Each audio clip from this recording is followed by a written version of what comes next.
मित्रांनो, यापूर्वीच्या माझ्या व्हिडिओमध्ये आमचा जो चारधाम यात्रेचा प्रवास आहे त्यातला पहिला टप्पा यमुनोत्री धाम याबद्दल मी सगळं सविस्तर माहिती आपल्याला दिली आहे. आम्ही कशा पद्धतीने गेलो, काय काय प्रसंग आले वगैरे सगळं यापूर्वीच्या व्हिडिओमध्ये मी कथन केलेलं आहेच आहे. त्यानंतर चारधामपैकी दुसरं धाम जे आहे ते आहे गंगोत्री. तर दुसऱ्या दिवशीचा आमचा प्रोग्राम गंगोत्रीला जाण्याचा होता.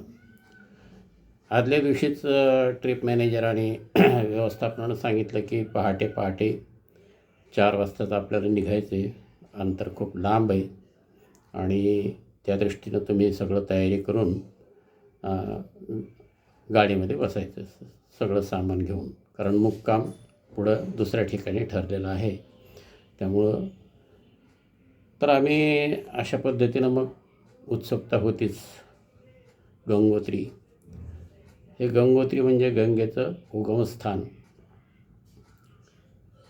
गंगोत्रीला जाण्यासाठी आम्ही पहाटे 4 वाजताच ब्रह्ममुहूर्तावर उठलो. छानपैकी पहाटेची वेळ होती. चांदण्यामध्ये आम्ही चहाचा आस्वाद वगैरे घेतला आणि 4:30च्या सुमाराला आम्ही गाडीमध्ये बसलो सगळेजण. आणि नेहमीप्रमाणेच रस्ता पहाडातून जाणारा निसर्गरम्य असा परिसर तो आहे अगदी. म्हणजे आणि त्या रस्त्यावर शेजारून रस्त्याच्या बाजूनच गंगा वाहते. गंगेच्या काठाकाठानंच तो रस्ता काढण्यात आलेला आहे. त्यामुळं गंगेचं दर्शन तिथूनच सुरू झालं आमचं. कधी असा धो वाहणारा प्रवाह असायचा, तर कधी शांत प्रवाह असायचा, अगदी निसर्गरम्य वाटायचं. तर याच रस्त्यावर एक हर्सिल म्हणून गाव आहे. या हर्सिल गावी आम्हाला थोडा वेळ विश्रांतीसाठी संधी मिळाली. तर ह्या हर्सिल गावाचं वैशिष्ट्य असं की ह्या हर्सिल गावामध्ये पूर्वी जुना चित्रपट आहे राम तेरी गंगा मैली.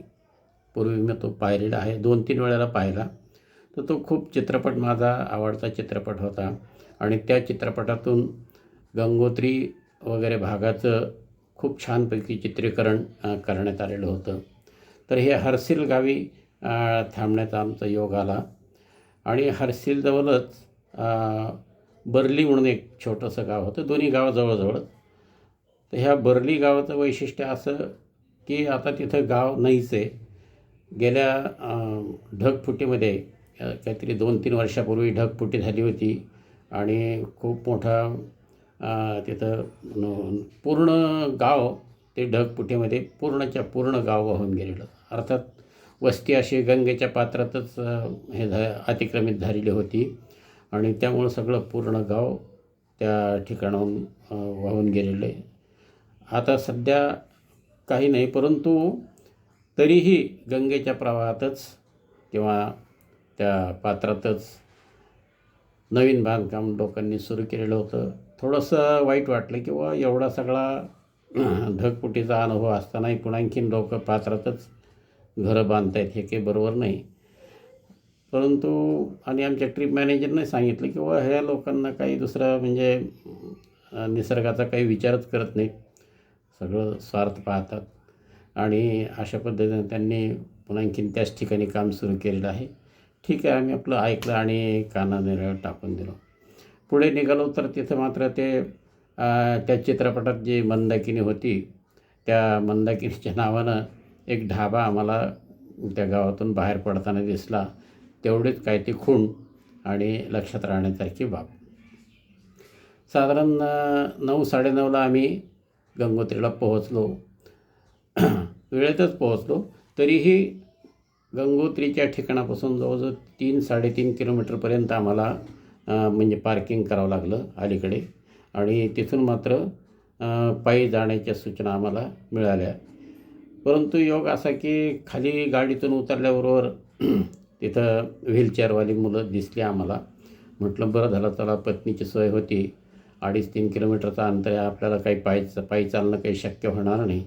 म्हणून मग आम्ही एकच व्हीलचेअर पत्नीच्या पुरती केली. मुलगी अतिशय छान होती व्हीलचेअरवाली. म्हणजे परिस्थिती अशी की ही तरुण मुलं अशा व्यवसायामध्ये तिथं खूप गुंतलेली आहेत आणि केवळ मुलांच्या ऐवजी मुलीला प्राधान्य द्यायचं म्हणून मी त्या मुलीशी व्यवहार केला आणि तिला म्हटलं, ठीक आहे बाई, आम्हाला मंदिरापर्यंत नेऊन सोड, काय असेल तुझं आम्ही देतो. फार काळजीपूर्वक त्या मुलीनं आम्हाला मंदिरापर्यंत नेलं. तिचं लग्न झालेलं होतं. तिचा जोडीदारही नंतर जॉईन झाला आणि दोघांनी मिळून आम्हाला बोलत बोलत, हसत खेळत, असं गप्पा मारत मारत आम्ही त्या गंगोत्रीच्या मंदिर परिसरामध्ये गेलो. परंतु पुढचे रस्ते अरुंद असल्यामुळं एका चौकापर्यंतच हे व्हीलचेअरवाल्यांना परवानगी आहे. तिथून पुढं मात्र साधारण अर्धा 1 किलोमीटर तरी पायीच जावं लागतं. आता माझ्या पत्नीचं गुडघ्याचं ऑपरेशन वगैरे झाल्यामुळं मी तिथं त्याला आग्रह केला की बाबा काही कर, पण आम्हाला मंदिरापर्यंत सोड. पण तो काही ऐकायला तर नाही. तो म्हणणार, नाही नाही, पोलीसवाले आम्हाला त्रास देतात आणि त्यामुळं मी काही सोडू शकत नाही, मी इथंच थांबतो, तुम्ही दर्शन करून या. शेवटी पोलिसला रिक्वेस्ट केली, पण पोलिसांनी सांगितलं की काका म्हणला, रस्ते इतका अरुंद आहे ना की व्हीलचेअरसुद्धा चालू शकत नाही आणि गर्दी भयंकर असल्यामुळं मार्गच मिळू शकत नाही.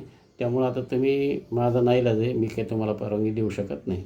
शेवटी म्हणलं जाऊ द्या, आता काय त्यांच्या कुठं जास्त नादी लागायचं, आपल्याला दर्शन महत्त्वाचं आहे.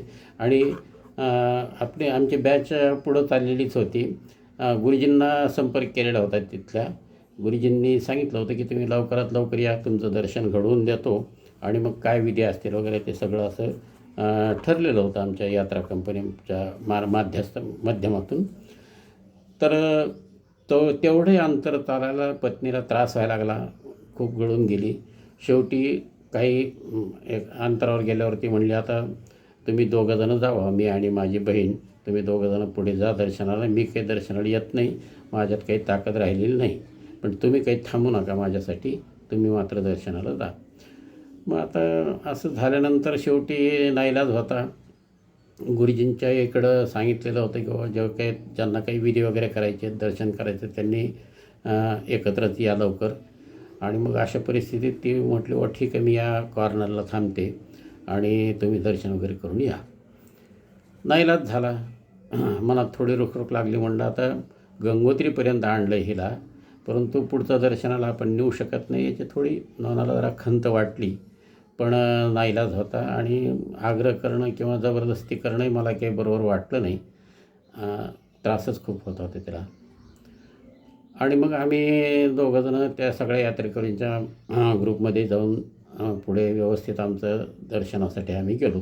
भयंकर गर्दी होती, पण मंदिर परिसरात गेल्यानंतर आतमध्ये ज्यावेळेस आम्ही एंट्री घेतली त्यावेळेसचे दृश्य जे होतं ते अजूनही डोळ्यासमोर जात नाही.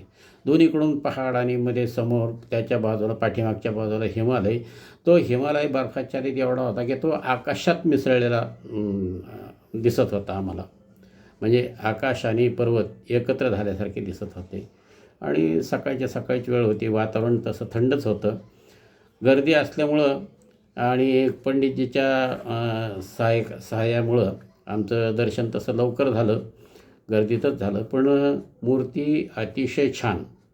तिथं 5 मूर्ती आहेत. त्या 5ही नद्यांच्याच मूर्ती आहेत. त्या नद्यांची नावे आता मला काही लक्षात नाही, परंतु महत्त्वाची जी आहे गंगोत्रीची, तर ती मात्र अतिशय सुंदर मूर्ती आहे. मंदिरात दर्शन वगैरे घेतलं, प्रदक्षिणा वगैरे घातली आणि परिसरात येऊन थांबलो. स्नान अगोदरच झालेले होते, त्यामुळं दर्शनाला काही आम्हाला अडचण नव्हती. आणि नंतर मग बाजूलाच फार मोठा जोरजोरात वाहणारा तो गंगोत्रीचा प्रवाह आहे. अतिशय जोरात त्या ठिकाणी पाण्याचा प्रवाह असतो. तर त्या घाटावर मग आम्ही गेलो. गुरुजींनी ठराविक ठिकाणी सांगितलं, त्यांना फॉलो करत करत आम्ही त्या घाटावर पोहोचलो. गंगोत्रीमध्ये फक्त पाय धुवून जलप्राशन करून नमस्कार वगैरे केला आणि घाटावर येऊन बसलो. आता 25-30 आमचे यात्रेकरू होते, त्यांना सगळ्यांनाच गंगेचं पूजन आणि पितरांचं पूजन पितृतर्पण वगैरे काही गोष्टी करायच्या होत्या. तर सर्वांनी आम्ही तिथं गोलाकार बसलो. गुरुजींनी साहित्य दिलं आम्हाला. जल तर आम्ही गंगेतलं आणलेलंच होतं आणि त्या गंगाजलाची पूजा व्यवस्थित गुरुजींनी सांगितली. गंगेची पूजा झाल्याच्यानंतर त्यांनी पितृतर्पणाचा विधी सांगितला. पितृतर्पण करताना खरंच म्हणजे मला असं वाटलं की कदाचित आपल्या पितरांनी माझं नियोजन ह्या कामासाठी केलं असेल. या अशा पवित्र ठिकाणी आपण तर्पण करतो आहे, हे मला एक चांगला म्हणजे संधी म्हणा किंवा माझा अगदी आठवणीत राहणारा हा प्रसंग आहे. भावनाविवश झालो थोडं, परंतु ते केल्याचंही समाधान वाटलं. सगळ्या पितरांना मनोभावे नमस्कार केला, गंगेला नमस्कार केला आणि हे सगळं करताना जवळजवळ एखादा तास आमचा गेला असेल ह्या सगळ्या कार्यक्रमामध्ये. पण पत्नी मागं थांबलेली होती, त्यामुळं मन काही कशात लागेना. शेवटी बहिणीला म्हणलं, आता तू बाकीच्या ग्रुपबरोबर ये, मी थोडं लवकर जातो पुढे आणि तिच्यासोबत जातो, कारण तिच्यासोबत कोणीच नाही. तर मी घाईघाईत पुढे आलो. ती जागा लवकर सापडेना, पण सापडली. एका ठिकाणी ती बसलेली होती. बसल्याच्यानंतर म्हणलं चला आता. तर तो जो व्हीलचेअरवाला होता, ते दोघंजण जोडपं, ते माझ्या पत्नीची विनवणी करत होते की आंटी चलो, हम तुम्हें लेके जाते घाट तक, वहाँ दर्शन करो, तब तक हम रुकेंगे. खूप खूप विनंती करू लागले. त्यांना असं काहीतरी गिल्टी कॉन्शियस वाटायला लागलं की आपण यांना फार पाठीमागे सोडलं होतं म्हणून. पण मग तितक्यात तिनं सांगितलं की आता त्यांची तळमळ पाहून, त्यांची जी आहे भावना पाहून तिनं म्हटली, भैया मी दुसरा एक व्हीलचेअरवाला केला आणि त्या व्हीलचेअरवाल्यानं मला गंगेवर नेऊन आणलं. त्याच व्हीलचेअरमध्ये मी परत आले. त्यामुळे मी थकून गेले आणि आता तू म्हणतोस ते ठीक आहे, आभारी तुझी. फक्त आता आम्हाला बस स्टॉपपर्यंत सोडून दे. तिचं ते त्याला सांगताना ऐकल्यामुळं मलाही थोडं मनातल्या मनात समाधान वाटलं की आपण जरी नव्हतो हिच्यासोबत तरी ती एकटी का होईना पण गंगेच्या पात्रापर्यंत जाऊन आली. गंगेचं दर्शन घेतलं, काय पूजाविधी असेल तो करून ती आली. तेवढंच एक मनाला थोडा सुकून मिळाला. आणि अशा रीतीनं मग आम्ही परत व्हीलचेअरमध्ये त्या बस स्टॉपपर्यंत आलो. नेमकं बस आहे आम्हाला लवकर सापडणं झाली, परंतु मग बाकीचे प्रवासी तर यायचेच होते. आम्ही त्या मानानं लवकर पोहोचलो होतो. मग बाकीचे प्रवासी आले. संतोषला फोन केला की बा आम्ही अमुक ठिकाणी थांबलो, काय हरकत नाही काका, तुम्हाला तिथं पिकअप करतो. परंतु तिथूनच पुढं म्हणजे आम्ही जिथं बस थांबली होती त्याच्याही पुढं रस्त्यावर जाऊन थांबलो होतो. परत मागे येऊन ती बस पकडली आणि अशा रीतीनं आम्ही त्या ठिकाणाहून परत निघालो. गंगेचं दर्शन झाल्यामुळं खूप खूप समाधान वाटलं. बऱ्याच गोष्टी पुराणातल्या आठवल्या. भगीरथानं प्रयत्न केलेली ती हीच गंगा. ह्या गंगेचा मुळात जो जन्म झाला तो पितरांना मुक्ती देण्यासाठी झाला. म्हणूनच आपल्या भारतामध्ये प्रथा जी आहे की गंगेला जाऊन अस्थिविसर्जन करणं आणि सगळे विधी करणं याला फार महत्त्व आहे. भगीरथानं हे काम केलं, त्यामुळं सगळ्या पितरांना मुक्ती मिळते ही अशी धारणा झालेली आहे आणि खरंही आहे ते. तर मी सुद्धा हा विधी करून आलो, त्यामुळं मलाही थोडंसं जरा प्रसन्न वाटलं आणि अशा रीतीनं मग प्रसन्न मनानं आम्ही रात्री साधारण 9 वाजता मुक्कामाच्या ठिकाणी पोहोचलो. पुढचं इतिवृत्त जे आहे, अजून 2 धाम राहिलेले आहेत, त्याचं इतिवृत्त मी नंतरच्या व्हिडिओमध्ये आपल्याला कथन करेन. थँक्यू. आभारी आहे.